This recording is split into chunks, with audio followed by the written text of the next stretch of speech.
All right, well, nice to be here with you ladies. My name is BR and I study serial killers. And this can be kind of informal, and if you have any questions, definitely let me know. But the two serial killers that I studied, which I think I mentioned before, John Eric Armstrong, who was arrested in Detroit in April 2000, known to have killed 5 people, also assaulted 5 others who survived, and he hunted women along Detroit's Michigan Avenue, a very famous road stretching from Michigan all the way to Chicago, and always known as an area of a lot of prostitution, a lot of strip clubs, a lot of pawn shops, a lot of that whole thing. So there's John Eric Armstrong who hunted on Michigan Avenue, and then Benjamin Atkins hunted on Woodward Avenue, historic Woodward Avenue in Detroit a few years earlier in 1991 and 1992.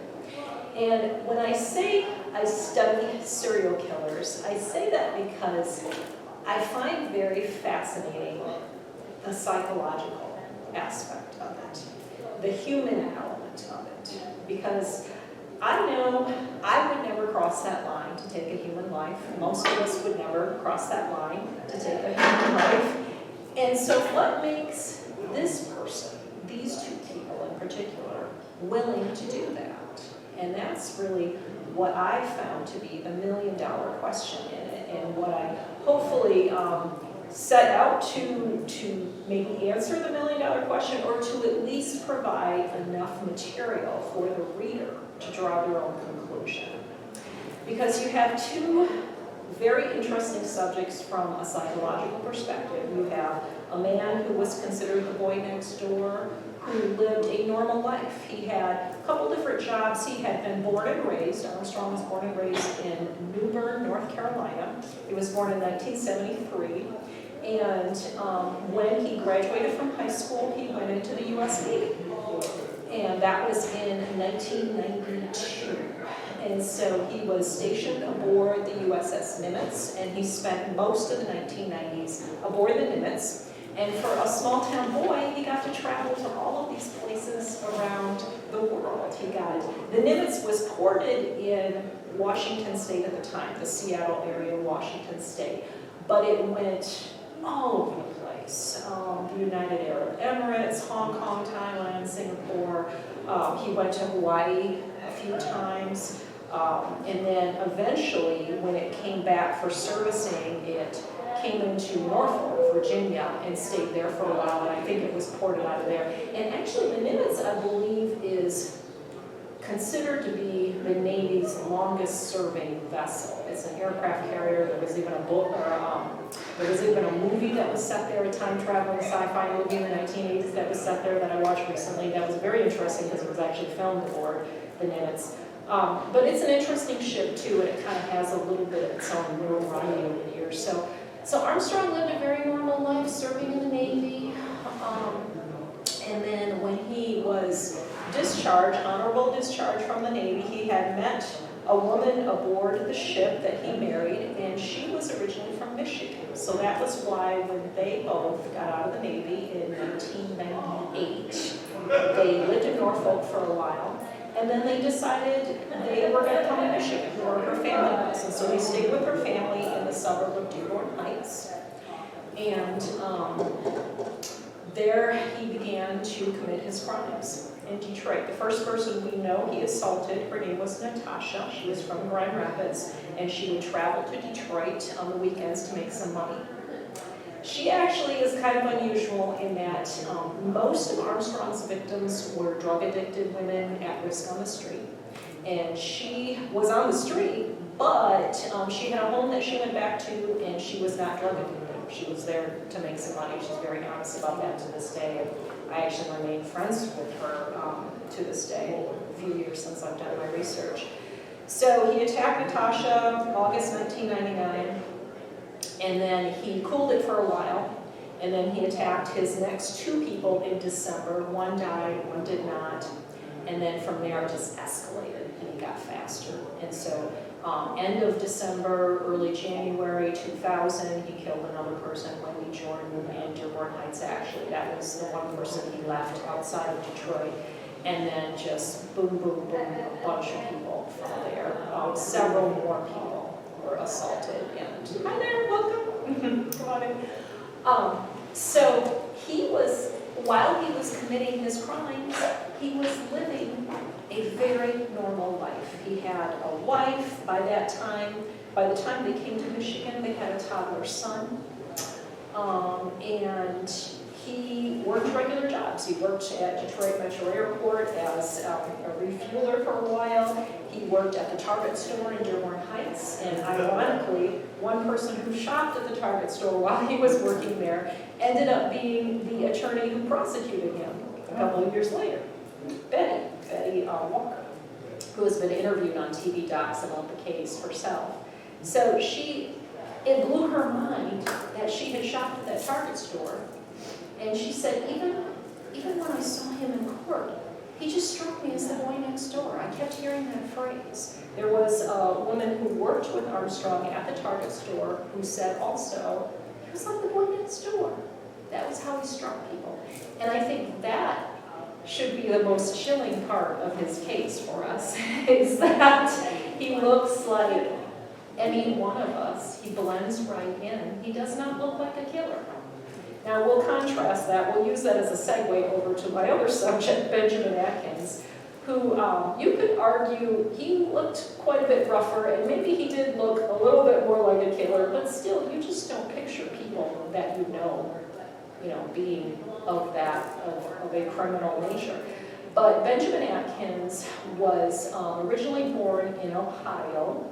His dad was from Ohio. His mom had gone there and gotten married. But then when Benjamin was 2 years old and his brother was 3 years old, their father left the family, and their mom was on her own with 2 kids, and so she moved back to Michigan, where she originally was from, to be near family. She had her mom here. Now, Judy, Ben's mother, had a very troubled life, had worked prostitution, was drug addicted to heroin, was very honest about that in later years, and could not provide a stable childhood for Ben and his older brother. And so they came to Michigan, they came to Detroit. She was falling into her lifestyle that she had adopted, and the kids were largely left on their own, and at some point that was discovered by the state or the county, and so they were put into foster homes, and they went from foster home to foster home until finally the 2 boys, when they were 9 and 10 years old they went to an inner city home for boys that was probably would be considered a life-changing experience for Ben. He claimed later that he was sexually assaulted there at the home for boys by a male staff member, and that is something that had a big impact on his life. And so here you have this boy who spends 2 years at a home for boys, who evidently suffers an assault there, and then at the point where the people at the home feel like he can go back with his mom, because all this time, the 2 years that the boys were there, really even in the foster homes before that, Judy, their mom, was working with this person or that person, this social worker, that social worker, trying to get things straightened out in her life, trying to do this job, and she would have boyfriend after boyfriend, but she was trying to have a stable life for the boys. And so she got to the point after the boys had been at the home for boys for 2 years that they felt she had an apartment she rented, she had a man in her life who seemed to have stable employment, that maybe they could send the boys back to her to live. Well, for the older brother, that might have been okay. I've tried to reach out to him. He's still in Michigan, but I've never heard back. I've never spoken to him. And I think his life has not involved any criminal activity that I could see. But for Ben, what that meant is going back into his mom's life, and his mom was still here, there, and everywhere, not really present. And so Ben learned street life at that young age. He was truant from school, he got into drugs, he tried every different kind of drug. He tried pot, and he tried crack, and he settled on crack. That was really his drug of choice. But over the course of his teenage years, he gravitated toward that life of crime that he started when he was about 21 years old, is probably when he started assaulting females. Now we know he killed 11 women in a time period as short as 6 months, possibly. We do not know when it actually began. The first person he killed in Detroit, she probably was killed in late November or early December, and then we know in 1992, the following year, the last person he killed, we do have that on record, it was at the end of May, first day of June, because he had to go to the hospital to be treated for stitches. They were fighting and she got him a little bit and he had to have stitches at Detroit Receiving Hospital early morning hours of June 1st. And so we know the end of his time frame, and we kind of know the beginning. So that's only about 6 or 7, maybe 8 months that he killed 11 people. So that is crazy. And at the time of his arrest, which was in August 1992, he was being called the country's fastest serial killer. Now, I don't know if that term ever stuck. People don't tend to remember that fact about the case nowadays, but it was all over the newspapers at the time. But we just know he killed 11 women in a very short time frame. And the interesting thing is, like Armstrong, he had also assaulted others who survived. Now, we only know of 2 women he assaulted before he graduated to killing, and that was one of them, the survivor that was known about at the time. Her name was Darlene, and she was assaulted. She knew that school was in session. She couldn't remember the exact time frame, but it probably was October 1991 that she was assaulted. But then there was another person the previous December 1990, who was assaulted by men on Woodward Ave, also, who was only 15 years old at the time. Her name was Margie, and she was into drugs. She was a runaway. She was on the street. She was actually, her mom, I think, was in Ferndale along Woodward Ave, but she was in the city and trying to score drugs and doing tricks, doing prostitution also at only 15. And so she could have been the first person to, the first woman to be assaulted by Atkins. So it's a crazy life. And so you take that life, and the thing about the Atkins case is that it always tends to bring about a conflicted response with people. Like if you go on YouTube, and there's people who've done podcasts about the case, and you'll have somebody who's doing a podcast and they're reading the newspaper headlines from the time, and they're going by the newspaper accounts, and they don't know whether to feel sorry for this guy and how he was raised by a heroin-addicted prostitute mom who was very honest about her street life and no stability in his childhood at all. And like not even any kind of, like I said, he was truant from school, so not even any foundation in any other structure in society. And so you have to wonder, like a lot of people look at the case and they're not quite sure what to think because they kind of want to feel sorry for him and how he was raised. And it really does beg the question. It begs the million-dollar question, why? Why does this person graduate to taking human life? And also the nature versus nurture question, which comes up with killers too. Okay, was it his childhood? Was it the way he was raised? Was it the tremendous disadvantage he had growing up? Or was it brain chemistry? Was it the way he was wired? You have to wonder that too.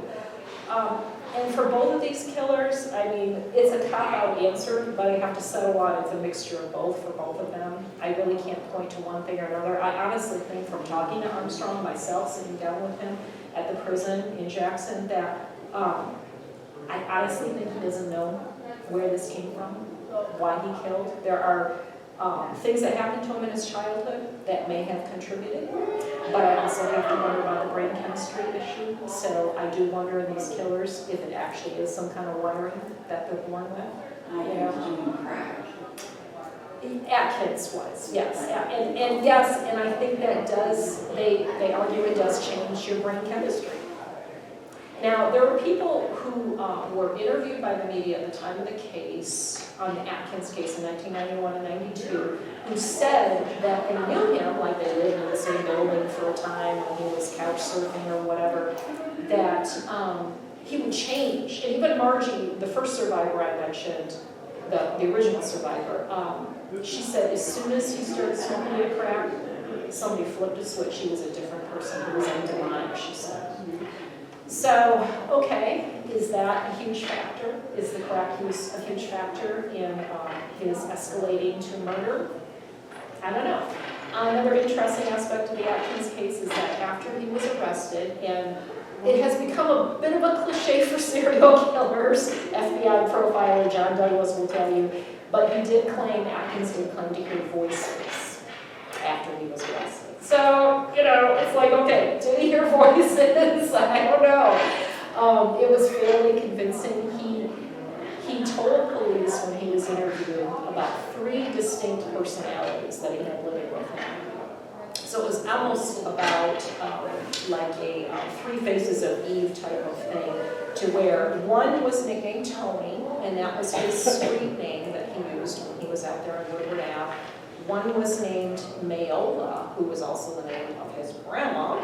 And then another one, I believe, was Mary, who was kind of a neutral character. So Tony was an evil one who was egging him on to do his crimes. Mayola was a comforting, grandmotherly type of individual living in his head. And then Mary was kind of like the neutral between the two, like trying to talk Tony out of pointing him to crime and things like that. So it got a little complicated, but I will say that when he was telling police this, it started out with just Tony, and then as the psychiatrists who were hired to evaluate him in his lead up to trial, as 4 different psychiatrists were interviewing him and studying him, it turned from just Tony to Tony and Mayola and Mary, and pretty soon he had an imaginary dog too. So the story grew as the months went before trial. So take that as you will.